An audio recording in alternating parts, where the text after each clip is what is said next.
Do it.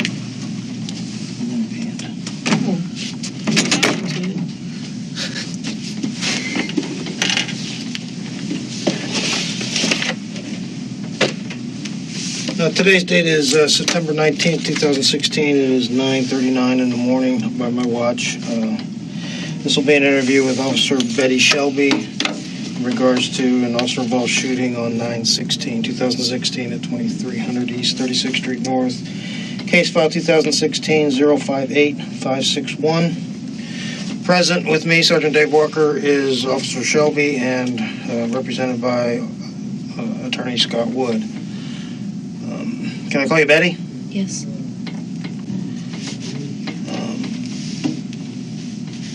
How are you employed? I work for the Tulsa Police Department. I'm a patrol officer.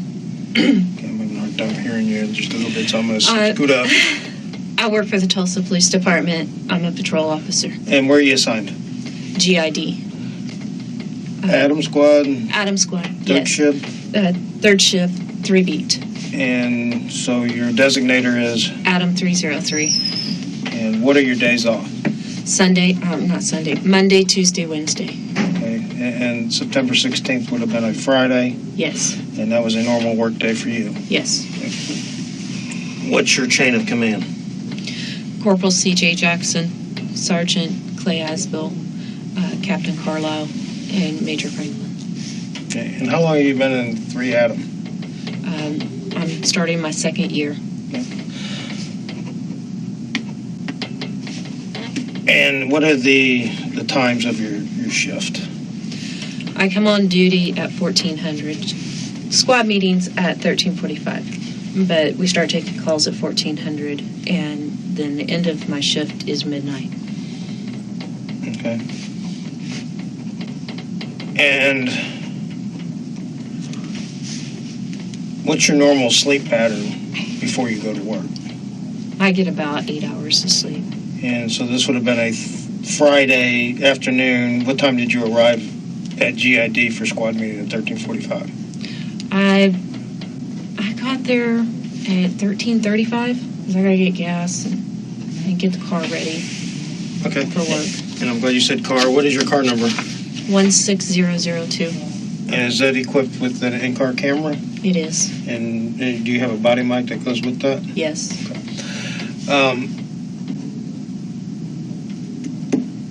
And we're talking about your sleep issue or your sleep pattern on Thursday night, Friday morning. Was that a normal night's rest? Yes. Okay. And you say you normally get 8 hours of sleep? Yes. Okay. And do you take any prescribed medication? No. Medication? No. Any illegal medication? No. Okay. So is Friday, is everything normal for you? Yes. Going to work? Anything happen in that shift prior to 1940 hours that would be remarkable? No. Okay, and you're dressed in a regular uniform as depicted on the photos? Yes. Of that night. Okay,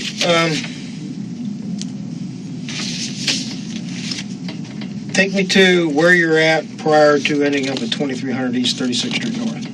I'm at the division, just finishing dinner. At GID? At GID.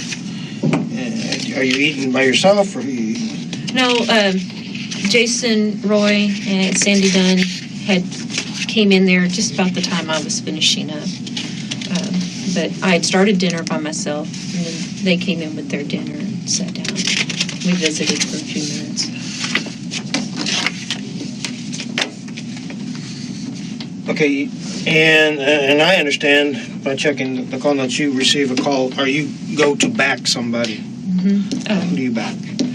Glenn Barnes, Adam 325. He's assigned a call. I think it's a disturbance or a domestic. I can't recall, but he needed a backer, so I came on to back. Okay, do you know what location that would have been? It's approximately either 300 or 600 East Seminole. 606 East Seminole Place. Okay. You leave GID. Yes.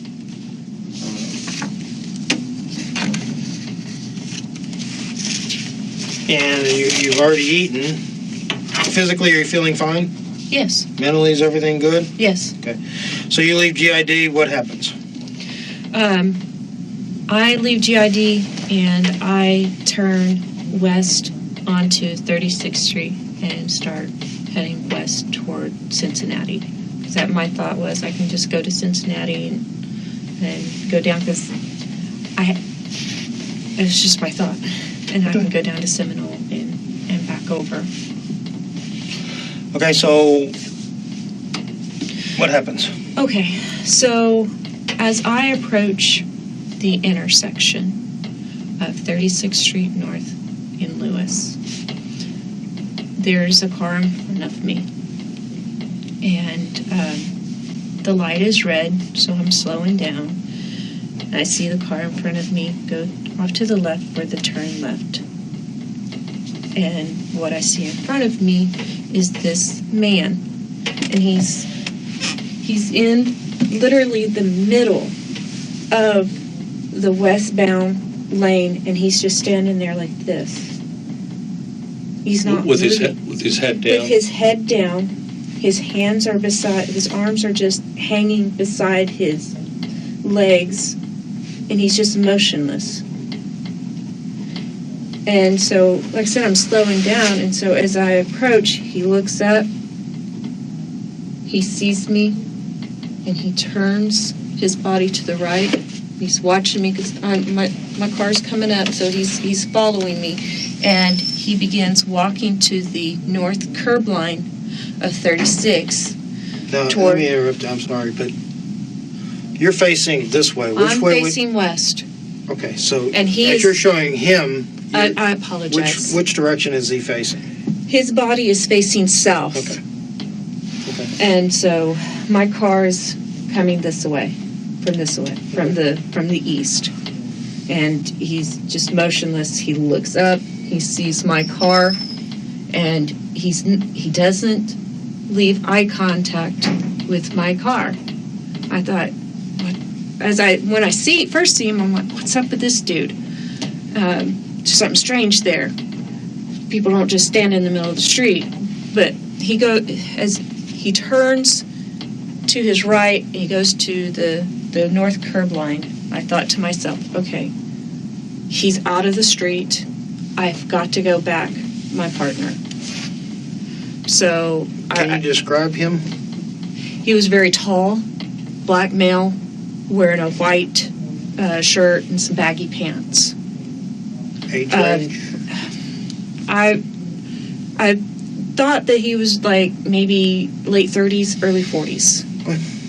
And very large. He's a very large man. I thought, man, he's like 300 pounds. My visual of him was about 300 pounds. And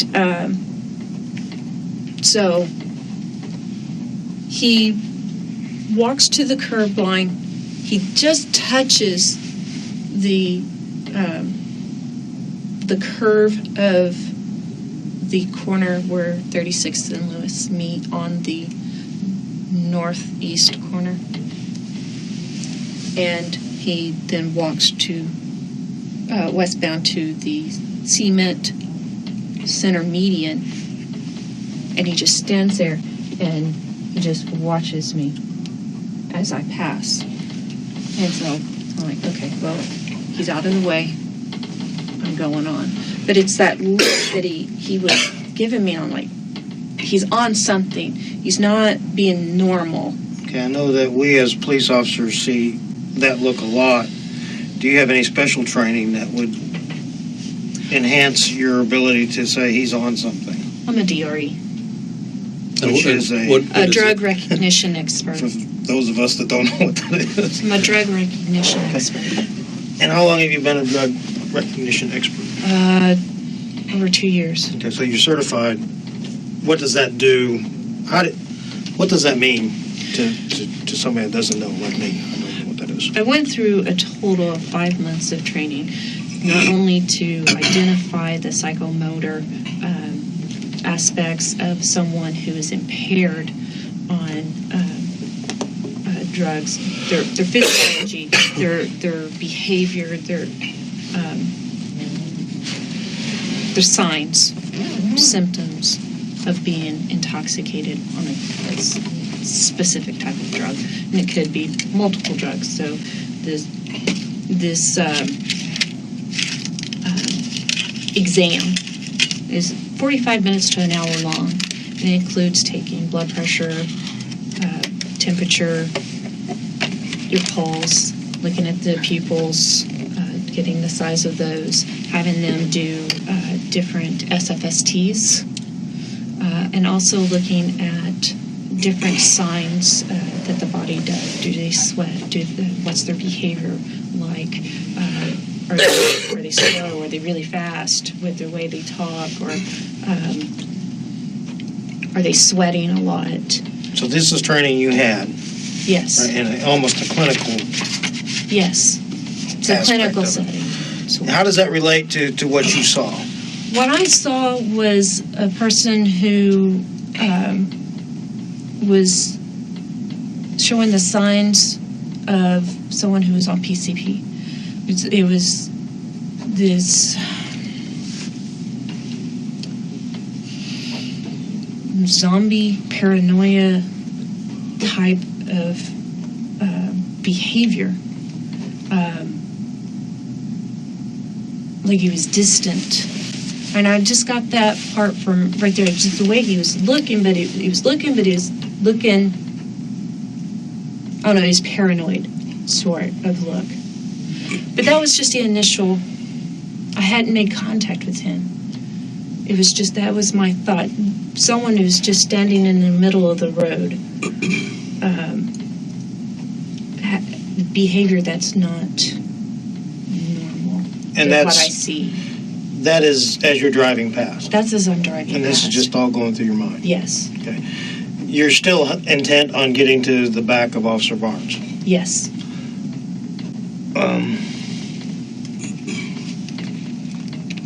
Okay, and one thing I find interesting that you say is that he acts as if he's on PCP. Is that documentable in your training, that's the way they act, or is that professional opinion that you see?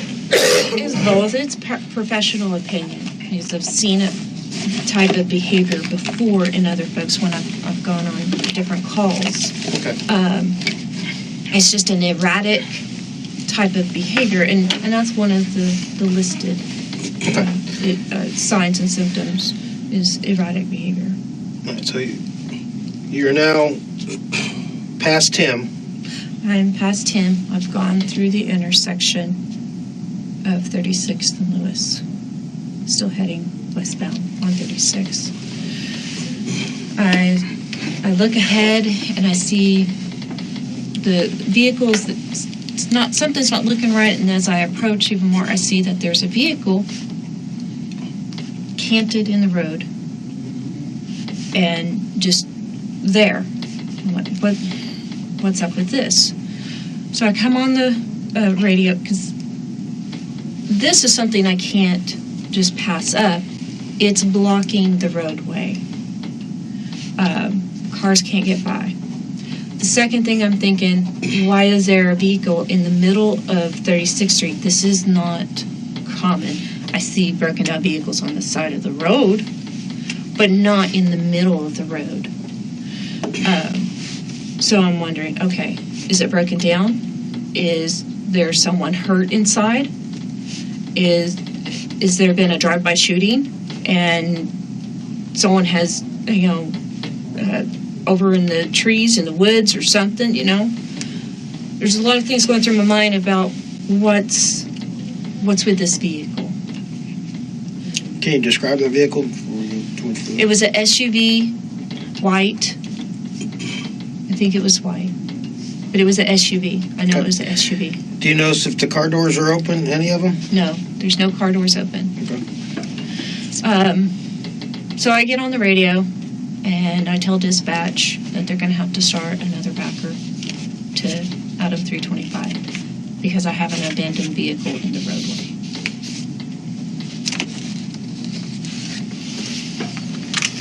Okay.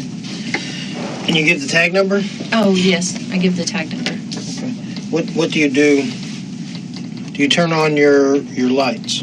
I put it in position 1, which activates the little lights in the back. Are they red and yellow, or are they? They're red and blue. It's been a long time. Did you put your spotlight on? No, it wasn't dark. Okay. So the spotlight on the side is not on and facing the car? Correct. Okay. All right, so you do that in position 1. Does that activate your in-car camera? No. Okay. I'm not taking any type of enforcement action. I'm investigating something to help. There's an abandoned vehicle. So I just put it in 1. Okay, then what do you do? I step out of my car. I've got the door, as the door is still open, I thought, it sounds like that vehicle's running. So I shut my door and take a few steps closer.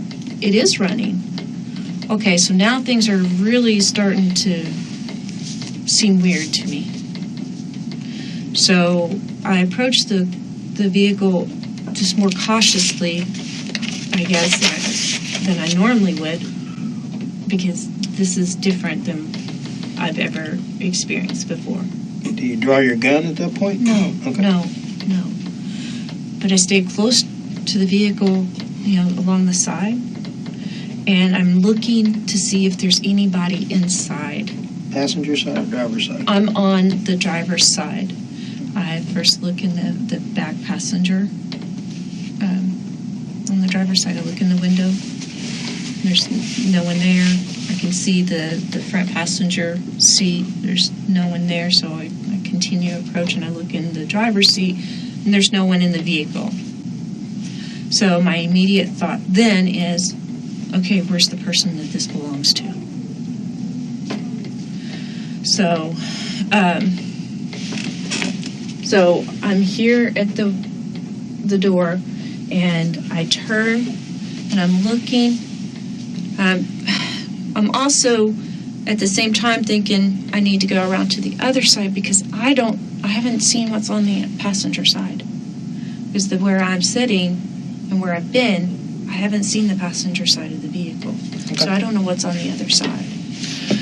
So I look, I start walking, take a few steps back, I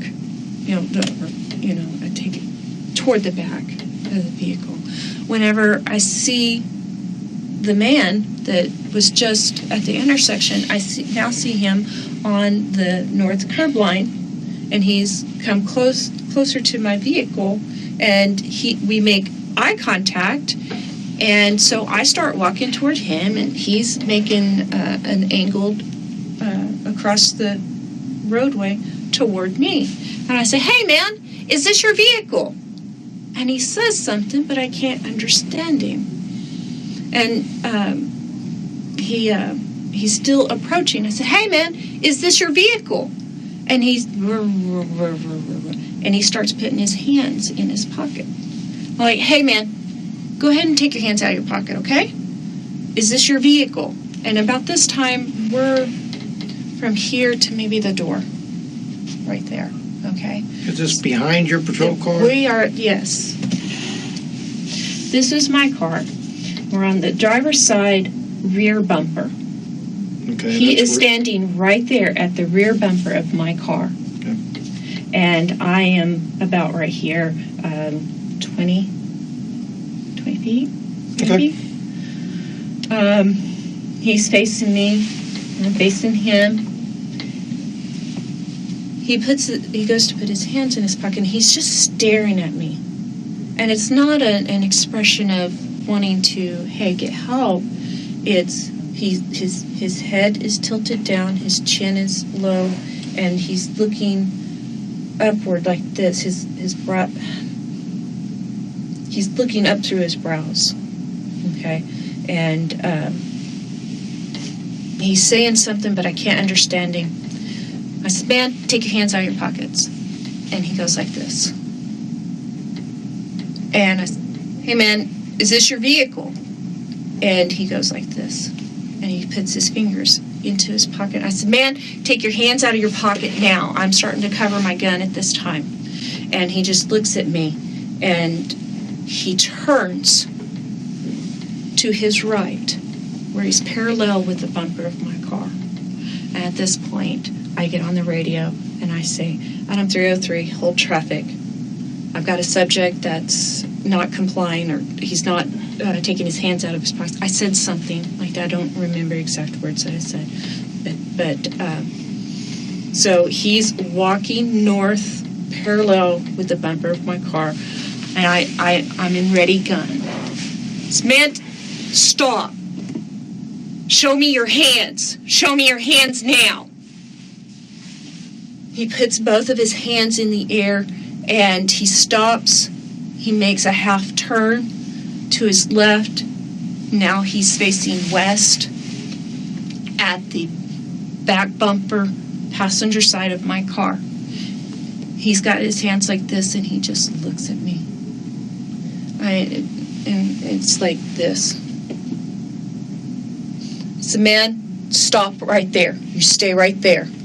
And I'm walking my way, angling, I should say, to where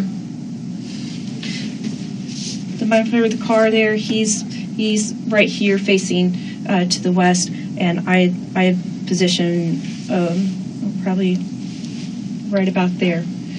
And I'm thinking, I'm by myself. He is very big. His behavior is not right. Something is not right here. So, okay. He's intoxicated. He is not obeying my commands. I'm thinking he's got a weapon in his pocket, because that's my immediate thought, is he's going to his pocket.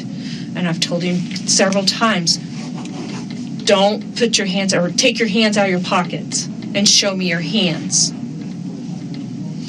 And so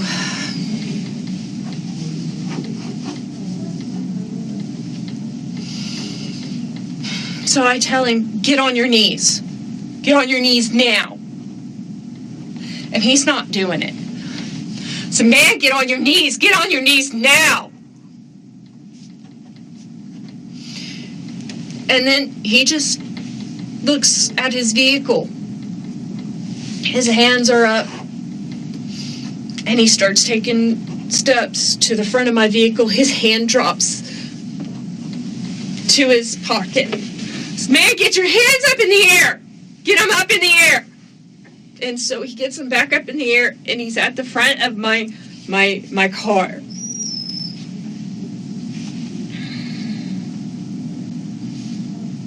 And I tell him, stop! And so he stops, and he still has his hands. But he's positioned his body to where he's facing his SUV. And he just stands there and he's mumbling. This whole time he's saying something, but I can't understand him because it's very, very low. And it's just unintelligible. He's not doing anything. He's not stopping.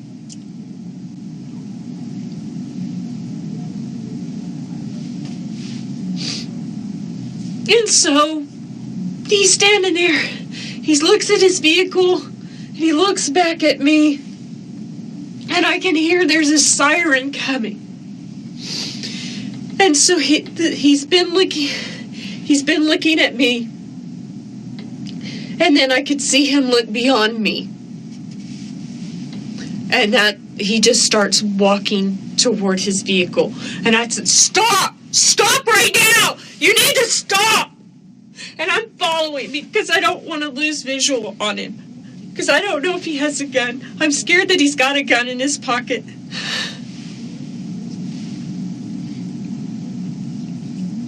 You're walking behind him. You see his hands up, and he is not stopping. He is not stopping. I've told him over, stop! Stop! Okay.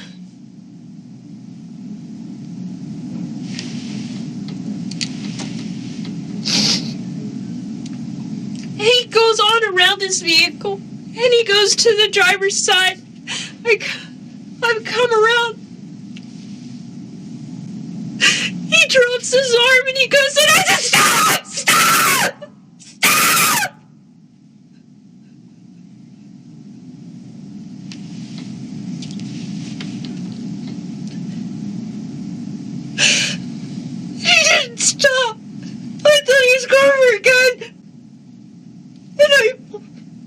I took a target. And I shot him in the side, in the chest. Okay. Take a minute. I thought he was gonna kill me. Here, Betty, come up here and let's wipe your eyes. And you can get something to drink, okay? Let me get something to look better than. I've never been so scared. Let's take a break while he's going, okay? Remember first.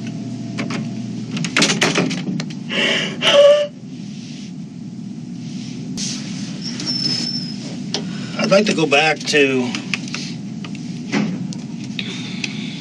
the point you see him walking towards your car, and you realize you're going to engage him again. His demeanor, is it any different than what you saw on 36th Street North as you're driving past? No. Do you think, again, through your DRE, or then you're in a different mode? Are you saying he's still under the influence of something? He's either under the influence of something or he's having a mental health issue. And as you approach the left rear of his car, now just to be clear, we saw the video. Yes. Are you cognizant of anybody else with you? No. I thought I was by myself.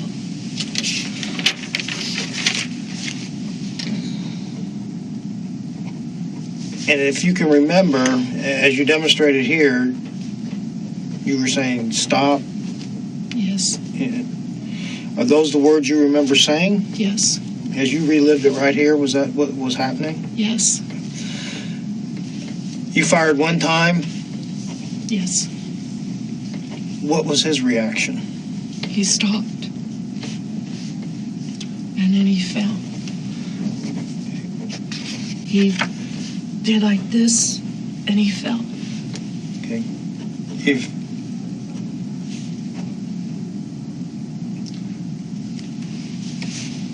Question is, did you have any consideration to following up with another shot?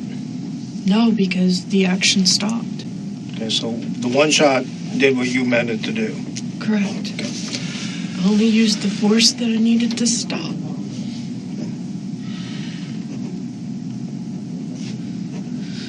And as you explain it, you don't know that Officer Turnbow is just to your left, which would be south. Right. And you don't remember him, and I know you explained this, but let me ask. His statement is that he told you he has a taser, and you responded okay. You don't remember? Do you remember any of that? No, I do not. Okay.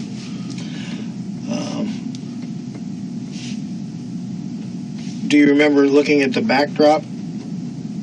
I remember that the vehicle was there. His vehicle. His vehicle? There was nothing beyond where I was seeing. Okay, so everything that you could see beyond him was not a human. Correct. Okay. There were no vehicles, no people beyond.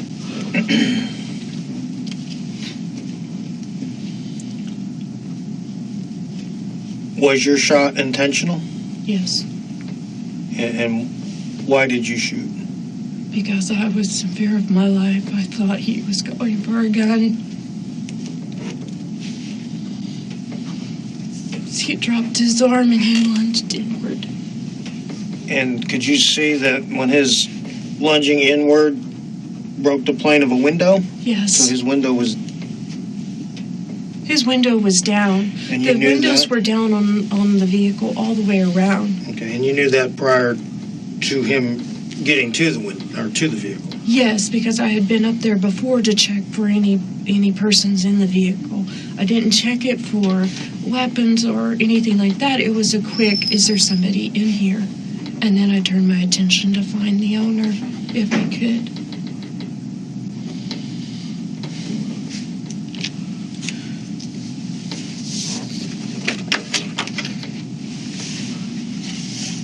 When were you first cognizant that you had other officers with you? after the man had went to the ground and there was blood coming from his side, I then took a breath and I looked to my left and there was Turnbow. What actions did you take after that?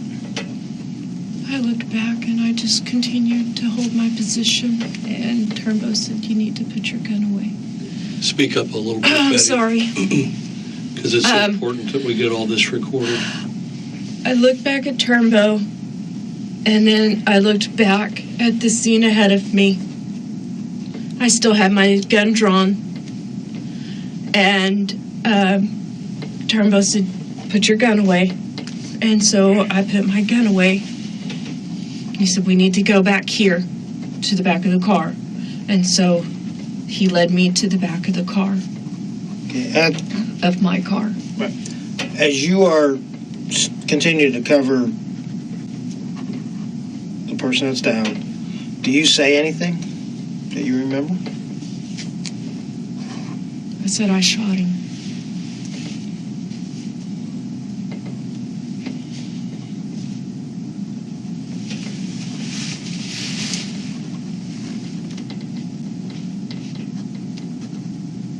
Do you have any recollection of time from the time you make contact with this individual, walking down the street where you start giving commands?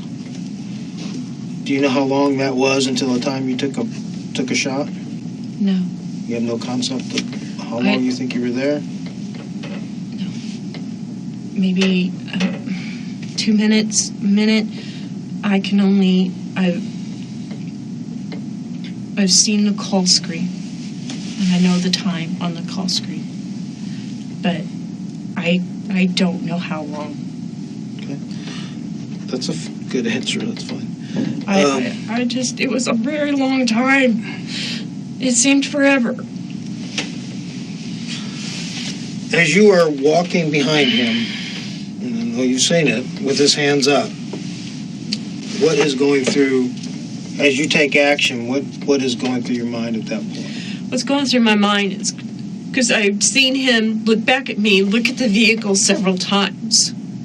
He's looked at the vehicle several times, like he's making a thought of what to do.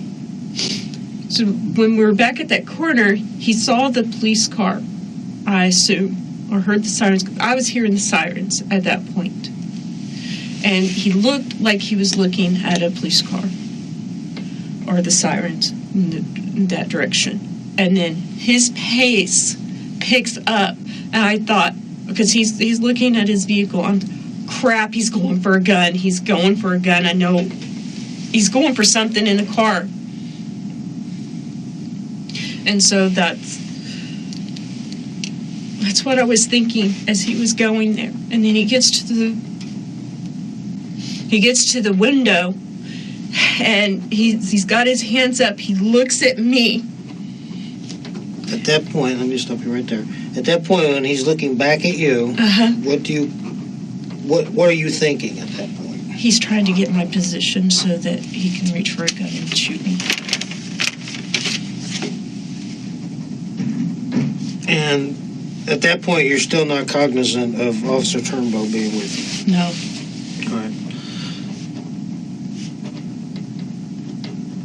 So now you are at his left rear tail position of his vehicle. He's at the driver's side door.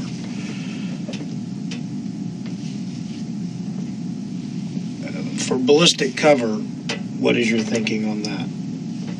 Do you have any good ballistic cover at that point? Oh.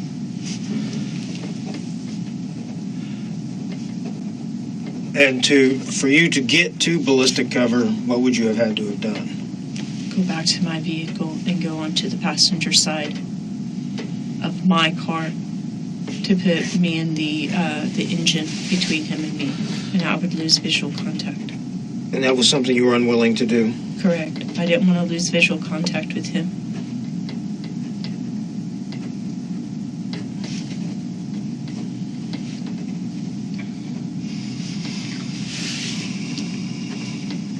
And as you're backing up with Officer Turnbow,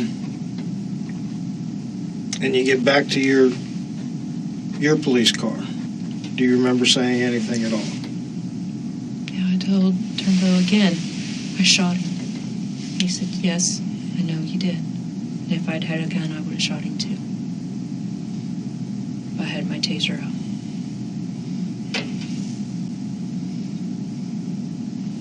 Without knowing, and if you, at that point, do you know that Officer Turnbow tased him? No. Do you think there was an opportunity to use a taser? Do you have a taser? Are you equipped I with do a have a taser? taser. At the opportunity that you take your shot, would it have been feasible for someone to use less lethal at that point, in your mind? No. And why not? Because there wasn't time to do less lethal. In my mind, he was going for a gun, and you don't tase someone that has a gun that's going to use it on you. Okay.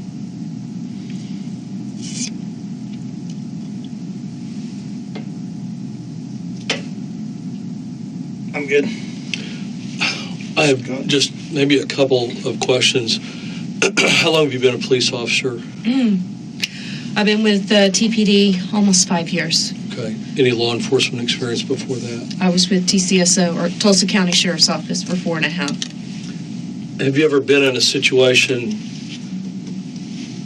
or been trying to recognize behaviors of people who are carrying concealed weapons? Yes. Have you ever utilized that knowledge or expertise prior to September 16th, 2016? Yes. Have you, tell me about that just briefly. In 2009, I was working with Tulsa County Sheriff's Office, and every year the deputies work the fair. Our job is to go up and down the Midway and to respond to any incident. So basically it's security with law enforcement action if needed. The department had received intelligence that there was going to be a retaliation for a murder that had occurred the week before of a 13-year-old boy as he got off the school bus. And so what they mean by retaliation is shootings out at the fair.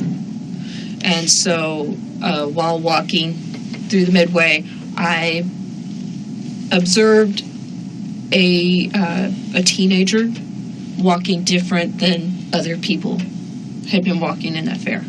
He was favoring his right side. He had this bulge in his pocket, and it kept drooping down, and he'd pull his pants up, and this started on the east side of the Midway, and I followed him to the west side of the Midway, watching his behavior.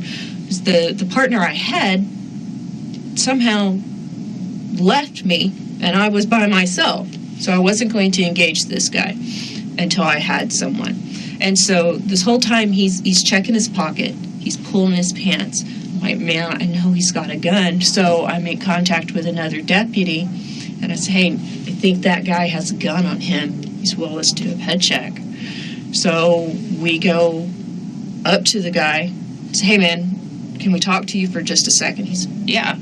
And the deputy, and I wished I could remember his name, but I don't. He's, man, do you have anything illegal on you? Like drugs, a gun? And he just froze. And he said, I have a gun. And his hand goes inside his pocket. And I said, whoa, stop. And I grab his hand and get it behind him. And we retrieve a loaded gun from his pocket. And are police officers trying to observe behavior like that where will someone frequently touch or put their hand near where the gun is? Yes, to reassure that it's there or to reposition it. Okay. When you were involved in this encounter last Friday night, how many times did the suspect start to put his hand into his pocket or near his pocket? 5-6 times. Right. And How was he dressed, and how well could you see what maybe was inside of his pocket? He had baggy clothes on. He had a white T-shirt that hung low, and his pants were baggy. So I couldn't see his waist. I couldn't see his pocket. If he had something in there, it would have been disguised. I mean, he had baggy clothes on. From the time you first encountered him until the shooting, can you give us just a rough estimate of how many commands that you gave him to either stop or get on the ground? 15, 20 times. Okay. And obviously you had a police uniform on. Yes. Did you have ballistic vest on? Yes. External vest? It's an external vest. Okay.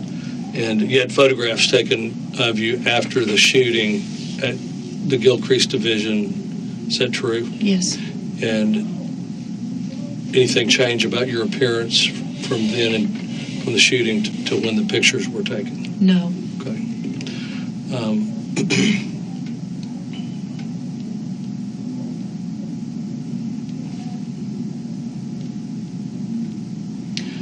Have you ever had anyone who completely disobeyed commands you were giving them while at gunpoint? No, not like that. Have you had people at gunpoint in your career? Yes. Can you estimate how many? Dozens. Dozens? But it's usually like in a ready gun stance. Okay. It's not dead on, like I'm trying to take aim at them. It's a ready gun, like I need to be ready because this is intense. Right. And Finger outside the trigger guard. oh yes. Right. The only other instances down south at the hostage situation where we were first on the scene of the guy who had held his child hostage, and he was shooting out the window at us. But even then, I was still in with the finger outside of the trigger because I didn't have a target to analyze to shoot. Right. Couldn't get a sight picture. Sight picture. Okay. So he was shooting at us. I mean, the shots were just feet away from us. And so with that, I mean, we had ballistic shields, and there were other people, and I had a sergeant telling me, here's what we need to do. What? Let me ask you this, because earlier when you made a statement, I think I heard you right. I've never been so scared in my life. Yes. Is that true? Yes. Just never been that scared in my life. As a drug recognition expert, do you know that people who are impaired by various types of narcotics can exhibit unpredictable behavior? Yes. Did you know, as a drug recognition expert, that people under the influence of narcotics may be violent, Yes. act in bizarre ways, Yes. ignore commands made at gunpoint? Yes.